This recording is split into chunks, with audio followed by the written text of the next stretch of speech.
जिन मंदिरों में आप अपनी मेहनत की कमाई लुटा रहे थे, आज कोरोना जैसी महामारी के वक्त तो मंदिरों ने अपने दरवाजे बंद कर लिए हैं। मंदिरों में बैठे ब्राह्मण मंदिरों के खजाने पर कुंडली मारकर बैठे हैं। देश में इतनी बड़ी आपदा आई है, करोड़ों लोग घरों में कैद है। देश में मेडिकल उपकरण की भारी कमी है। देश आर्थिक तंगी से गुजर रहा है, लेकिन देश के मंदिरों ने एक पैसा भी दान नहीं किया।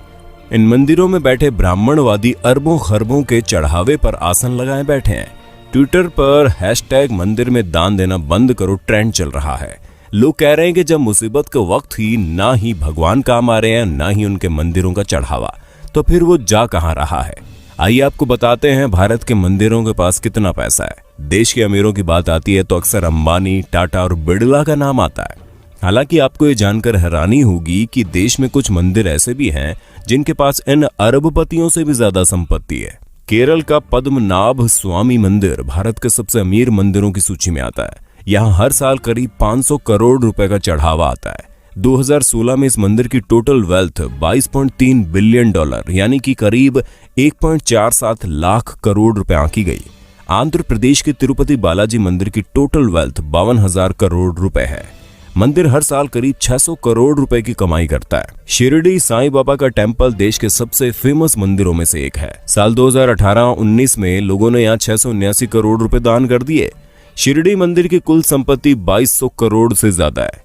जम्मू के वैष्णो देवी मंदिर में सालाना 500 करोड़ से ज्यादा डोनेशन आता है। मंदिर के पास 1200 किलो से ज्यादा तो सोना ही है। वहीं मुंबई के सिद्धिविनायक मंदिर की सालाना कमाई 125 करोड़ से ज्यादा है। भारत में कुल 6,38,000 गांव है, 5,000 कस्बे और 400 बड़े शहर है। अमूमन हर गांव में मंदिर होता है। शहरों में तो देवी देवताओं के अलग अलग मंदिर होते हैं। इस हिसाब से भारत में 6 लाख से ज्यादा मंदिर है।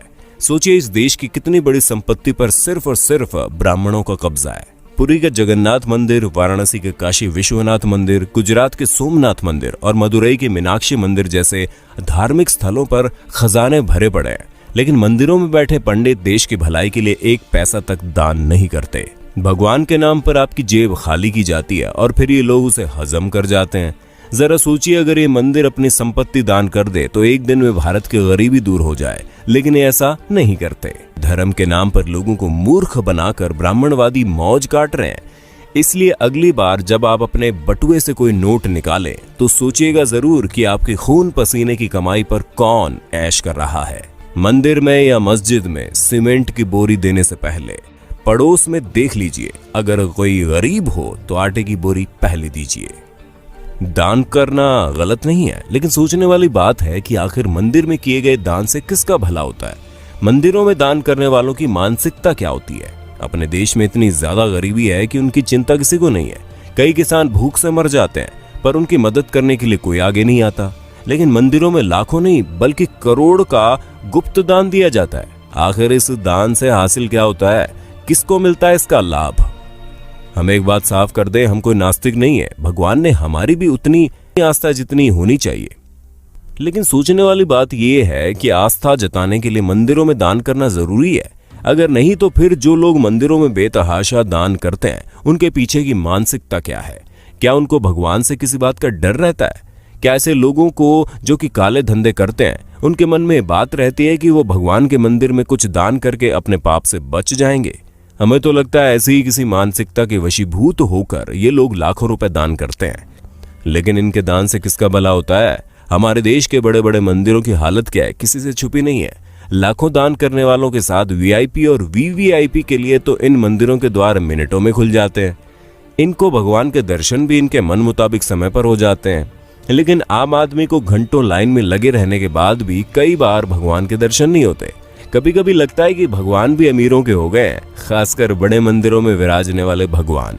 शिरडी के साईं बाबा के दरबार के बारे में कहा जाता है कि वहां पर सभी को समान रूप से देखा जाता है। लेकिन हमारे एक मित्र ने बताया कि जब वो शिरडी गए थे तो वीआईपी पास से गए थे और उनको दर्शन करने में कम समय लगा। यानी वहां भी बड़े छोटे का भेद है। संभवतः अपने देश में ऐसा कोई मंदिर है ही नहीं जहां पर छोटे बड़े का भेद ना हो। किसी वीआईपी या फिर अमीर को हमेशा लाइन में लगने से परहेज रहता है। वे भला किसी गरीब के साथ लाइन में खड़े कैसे हो सकते हैं? लाखों का दान करने वालों को क्या अपने देश की गरीबी नजर नहीं आती? क्या ऐसा दान करने वाले लोग इन खैराती अस्पतालों, अनाथ आश्रमों में दान करने के बारे में नहीं सोचते। जिन आश्रमों में ऐसे बच्चों को रखा जाता है, जिन बच्चों में संभवतः ऐसे बच्चे भी शामिल हैं जो किसी अमीर की अय्याशी की निशानी के तौर पर किसी बिन ब्याही माँ की कोख से पैदा होते हैं, क्या लाखों दान करने वालों को अपने देश के किसानों की भूख से वो मौतें नजर नहीं आती?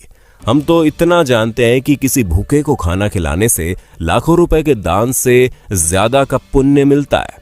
किसी असहाय और गरीब की मदद करने से उनके दिल से जो दुआ निकलती है वो दुआ बहुत काम की होती है। हम मंदिरों में दान करने के खिलाफ कतई नहीं है, लेकिन किसी भी मंदिर में दान उतना ही करना चाहिए जितने से उस मंदिर में होने वाले किसी काम की मदद हो जाए। जो मंदिर पहले से ही पूरी तरह से साधन संपन्न हैं, उन मंदिरों में दान देने का क्या फायदा? दोस्तों,